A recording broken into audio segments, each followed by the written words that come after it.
Hi friends, మనలో ఎవరికైనా పాము కరిచినప్పుడు దాని విషం విరుగుడు వెంటనే చేయాలి. దీని కొరకు దగ్గరలో ఆసుపత్రి లేకున్నా మీరు ఈ చిట్కాల ద్వారా ఈ విషం విరుగుడు అనేది మనం చేసుకోవచ్చును.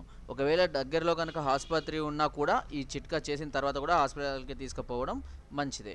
అయితే ఆ చిట్కాలు ఏంటి? ఒకవేళ మనం దూర ప్రాంతాల్లో కానీ అడవిలో కానీ ఇంకెక్కడైనా వైద్య సదుపాయం అందుబాటులో లేనటువంటి ఊర్లో ఉన్నప్పుడు పాము కరిచినప్పుడు ఎలా చేయాలి? సో అది నేను మీకు ఈరోజు ఎక్స్ప్లెయిన్ ఇస్తాను. సో రెమెడీ 1, 75 తులాల ఎత్తు నిమ్మ గింజలను నీటిలో నూరి తాగుచున్న అన్ని రకాల పాము విషములు హరించిపోవును. ఈ నిమ్మకాయ గింజలకు అంత పవర్ ఉంటుంది. రెమెడీ 2, 3 మామిడి టెంకల జీడిని తీసుకొని మిరియాలు ఒక అరతులము, మామిడి పువ్వు అరతులము మామిడి పువ్వు ఉంటుంది కదా, పుతకొది మామిడి పువ్వు అరతులము ఈ వస్తువులు మెత్తగా నూరి ఒక గ్లాసు నీటిలో కలిపి త్రాగించాను. ఇట్లు 3 గంటలకు ఒకసారి చొప్పున తాగించిన విషము విరుగుడు అయిపోతుంది. ఇది దాదాపుగా అమృతంతో సమానము. రెమెడీ 3, త్రాచుపాము కరిచిన వారికి 8 నేపాలపు గింజలని దొరుకుతుంటాయి. ఈ నేపాలపు గింజల పప్పును ఇతర పాములు కలిసిన వారికి అయితే 5, ఎందుకనంటే త్రాచుపాముకు విషం అనేది ఎక్కువ పర్సెంటేజ్లో ఉంటుంది.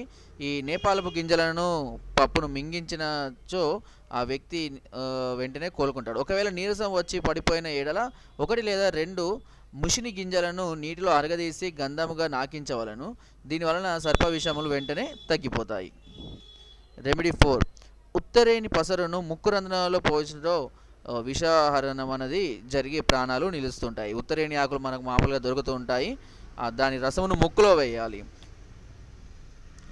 రెమెడీ 5, పాము కాటుకు గురైన వారిచే అర్ధసేరు నెయ్యిని త్రాగించి కక్కించినచో దానితో పాటు విషం కూడా బయటకు వచ్చేసి విషం హరించిపోవును.